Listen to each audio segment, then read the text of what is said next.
Okay, so a warm welcome this morning. We have Joan Lind from Try Booking doing a one-to-one Roots of Life interview.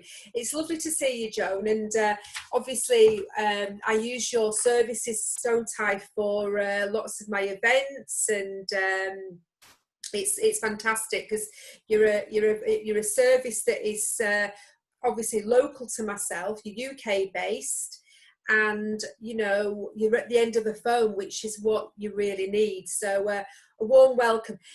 Just before we go any further, could you just introduce yourself and say a little bit about Try Booking and what you do? Sure. Thank Well, you. first of all, Debs, thank you so much for having us and sharing this with all your members and colleagues and acquaintances. And well done on Sunday, your first virtual expo. Well done you. So Try Booking is, I'm the managing director and founder of Try Booking in the UK. And we are an online events, activities, courses, registration, booking platform.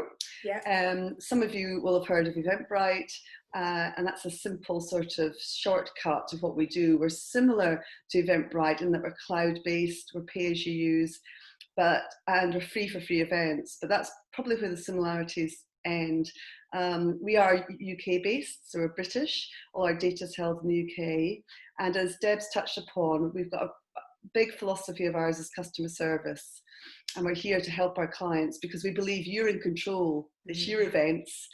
And even if you're using us for free events, you have full access to all of our functionality, so you can control exactly how you want to manage your activity or event. So that's who I am. We're based in Kendal. Our head office is in Kendal, yes. But we are a national platform.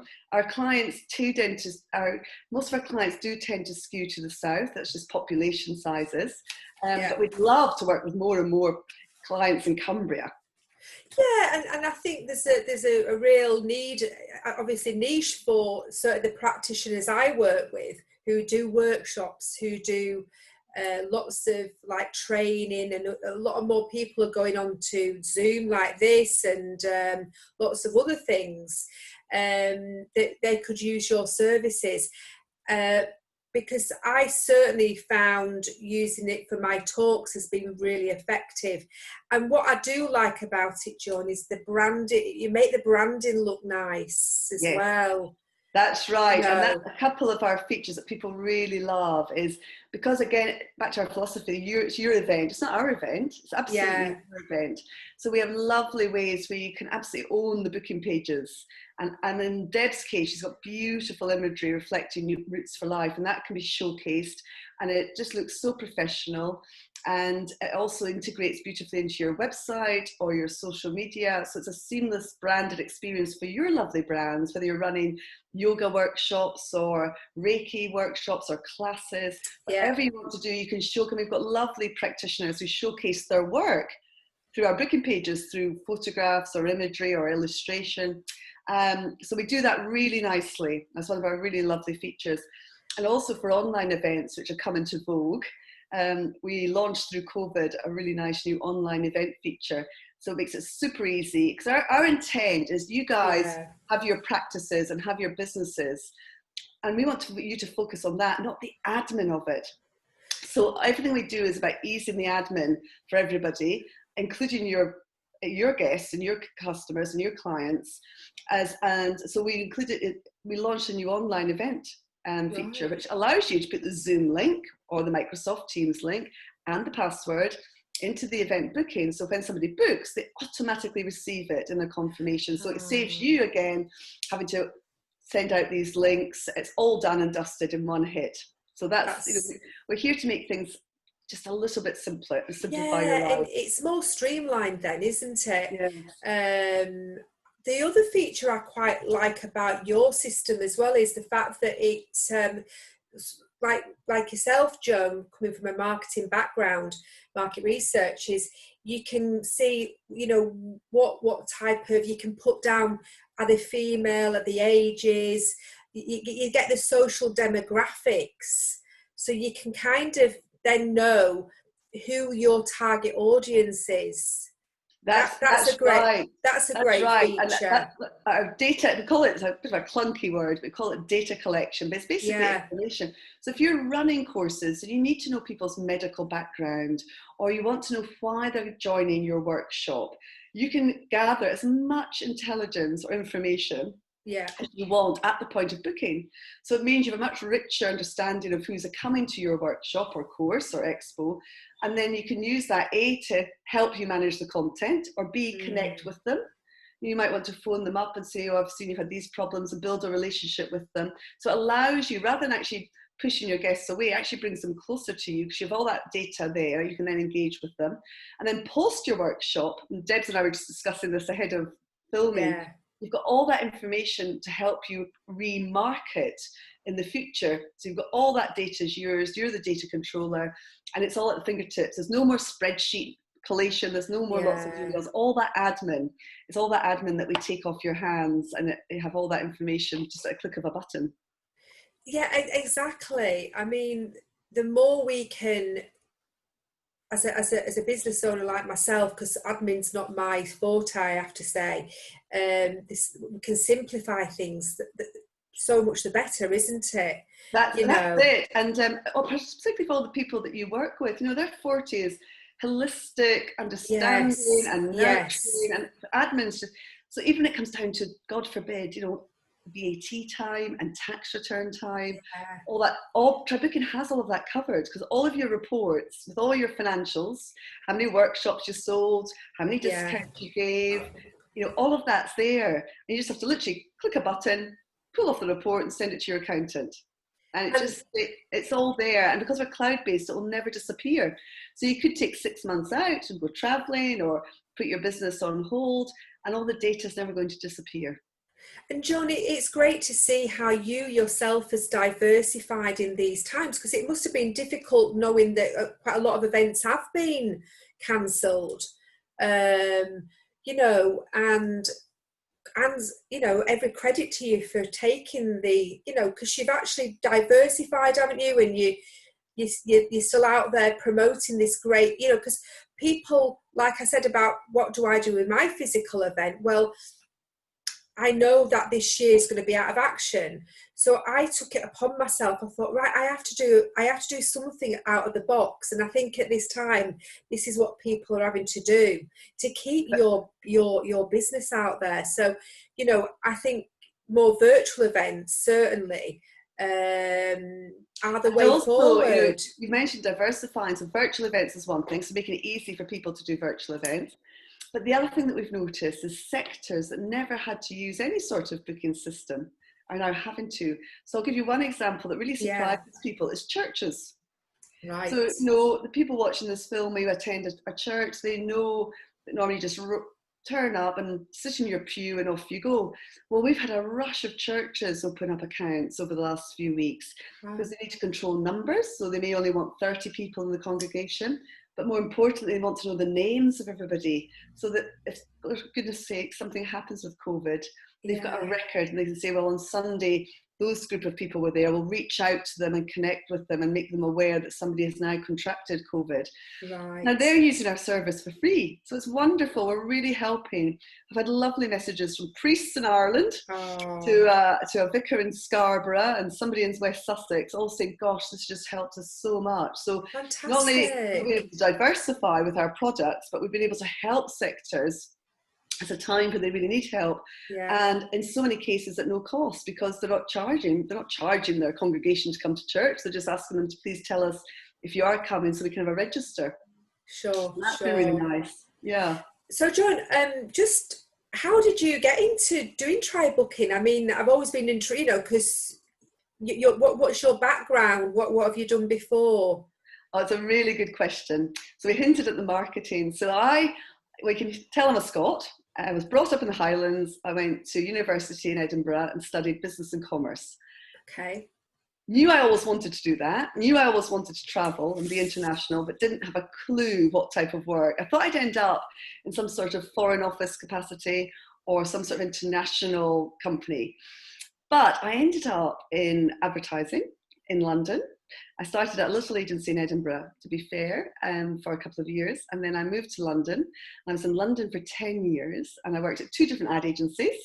And some of your colleagues may remember the BT It's Good to Talk campaign with Bob Hoskins. Yes. So I ran that for 4 years. Fantastic. Did you get to meet with him? I met him a lot. I met him. I must have shot over 150 commercials with him. Fantastic. And I remember one very funny moment. We were shooting a film, a little 30-second ad, and the whole concept was about a group of guys coming back from a football match, and they stopped at a Greasy Spoon cafe at the back of Heathrow, and the whole concept was about, give your mum a phone, you know, you've been to the football, let her know you're okay and you're on your way back, and it was Bob talking to them, and I arrived on set with the marketing team from BT, and as soon as I arrived in, Bob immediately started doing the whole script in a Scottish accent. And you could see all the actors, Robin, what's going on? And I said, oh, it's okay. So yes, I did. I met him a lot. He's a phenomenal person. He didn't look at the script till he turned up on set because he didn't need to. Brilliant. So I did that. So I was in London for 10 years. And then in my late 20s, this is before I left London, and I really needed to move overseas. I always wanted to live in America. I did be in a camp at university in Massachusetts, but the American advertising scene was waning a bit in the late 90s. And of course, Australia's star was rising because of the Olympics in Sydney in 2000. So to cut a long story short, I started a role in Sydney at the beginning of January 2000 for M&C Saatchi, where I was a group head. And I was at M&C Saatchi for over 7 years in Sydney. And I ran British Airways around Asia. I ran Qantas globally. For my sins, I worked with Murdoch's newspaper group. Oh, did you? I worked with the only newspaper Murdoch actually ever created, which was the only broadsheet in Australia. So I did that. So I've always worked in this blue chip, corporate world. Yeah. And M&C Saatchi was quite entrepreneurial spirit. And then in 2012, a couple of years after my mother had died, suddenly just before my daughter was born, she was in Edinburgh. Henry's mother, my husband's mother, became quite sick. And we just thought, our children, we've been born and bred Australians, my husband's English, it's the right time to come back for our parents' twilight years. And that's the sole reason we came back. And that's the reason that brought us to the northwest of England. Right. And so we were sitting in Sydney going, right, if we're going to move back to the Lake District for your parents, my career in advertising, I don't really want to commute to Manchester. No. And also I was in my mid-40s at this point. What else shall we do? We were clients of Try Booking. So we weren't the Debs who's using us for her events. We were the people booking Deb's events. Yeah. And we just, as ticket purchasers, we loved it. So we approached the equivalent of Deb's and said, look, we love this. From your point of view as the event organizer, how do you find it? They said, oh, we think it's great. So I wrote a good old-fashioned letter to the CEO in Melbourne and didn't expect to hear. And I should say at this point that in Australia, Try Booking was almost like the Eventbrite equivalent. Eventbrite didn't exist. Yes. It didn't exist. It was all. And I thought, I'll never hear back. And I got a phone call. And to cut a long story short, we launched it here in July 2014. Fantastic. We have full license. So it's a license. It's not a franchise model. It's a license model. So we're completely free to run the business in the UK, how we market it, how we staff it, the suppliers that we use. But we have a really strong, healthy relationship with our Australian team. So Debs phones up and says, hey, Joan, I think you should launch this type of product. Have you thought about this? And I'd go, you're dead right. And I would liaise with the Australian team and they'd say, yeah, we've got that in the planning, or no, we don't. But we have a really tight relationship. And if I have a problem, which is very rare, but if I do have a problem, I'll email them and it's fixed by the next morning. So the beauty of having a team who are 11 hours ahead. So it's a really lovely dynamic. So Try Booking is very British, and it wouldn't be here. They wouldn't have brought it here. It's here because we initiated it. Yeah. No, it's fantastic. So what are the benefits from, what type of people book, use Try Booking at the moment? So you were saying churches. Yeah. We've got a lot. So our passion is about helping people in the community. Yes. Because we can really just enable so much and solve problems. So actually education is a big sector for us. Schools. Yeah. We work with gorgeous, remote, rural, state primary schools, all the way through to big, private, independent schools in the middle of London. We work with colleges and universities. For example, the University of Buckingham, they've taken registrations for all of their international students for their residential courses, because they need to know all that data. Yeah. And they've done that for 6 years and they've never paid us a penny, because they use us for free, and that's great, because that's great exposure. So we work with education. Charities is another big sector. So we have a close relationship with the Institute of Fundraising. So we work with charities, and Marie Curie we work with nationally, for example, right down to small independent charities, right, like Cancer Care in Lancashire and Cumbria, like Sight Advice really locally here in Kendal, or South Carer Support in Kendal. We work with Blue Skies and Blackpool. So we work with a lot of charities across the Northwest. I think you work with the one that I support, One Woman at a Time as well, We don't do. you? Yes. We do. We did the big dinner that they had last year. Oh yes, the ball. Yeah, we did. With Leanne Brown. A lovely lady from Cheshire, whose name I've just forgotten. Leanne Brown. Yeah, thank you. Yes. So yes, we do lots of charities. We work with lots of businesses, so anything from chambers of commerce. So Cumbria Chamber of Commerce was one of our first clients, actually, in Cumbria. So we work with businesses, we work with arts, so lots of music and drama and festivals. So down near Deb's neck of the woods in Lancaster and Morecambe, we work with Lancaster Priory and all their musical side. Yes, I've seen you do quite a bit with them. Yeah.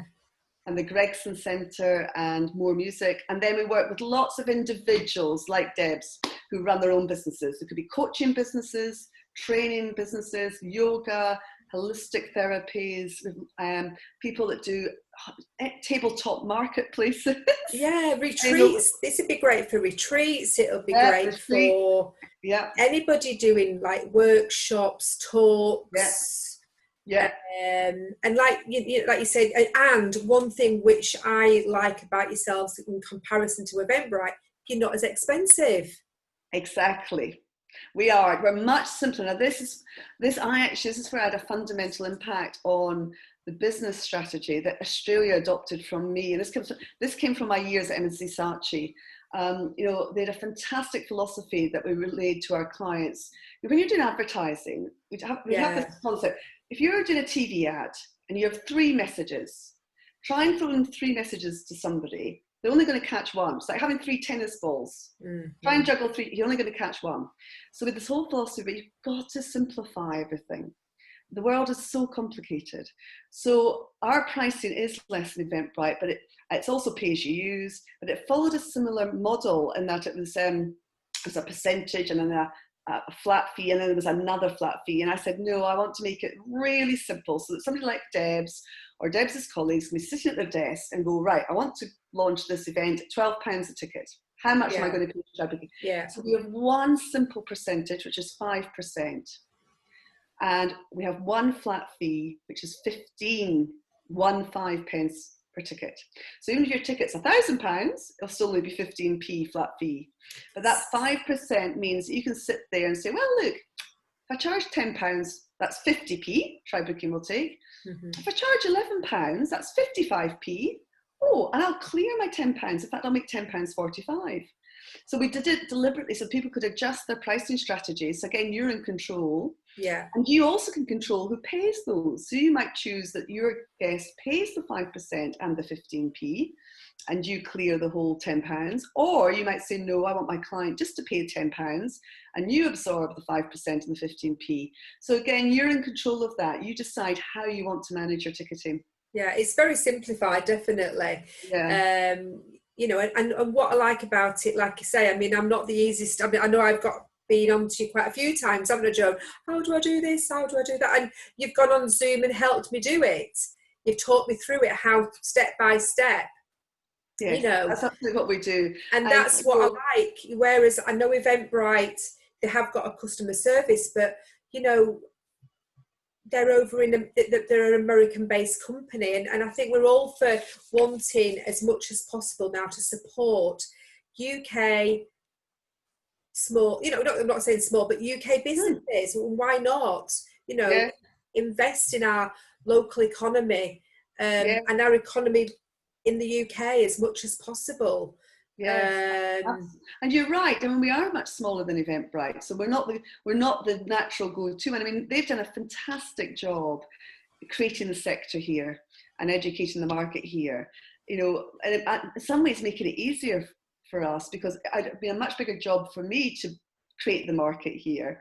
So for us, it's about our differentiations and where we're different, and where we are different is our pricing strategy, our flexibility, and our customer service. And it's interesting because our platform is quite intuitive and quite straightforward. It's that 80%, 20% rule. You know, 80% of our clients we'll never even hear from, and we reach out to them and say, look, please let us know if you want any extra help or you can't find something.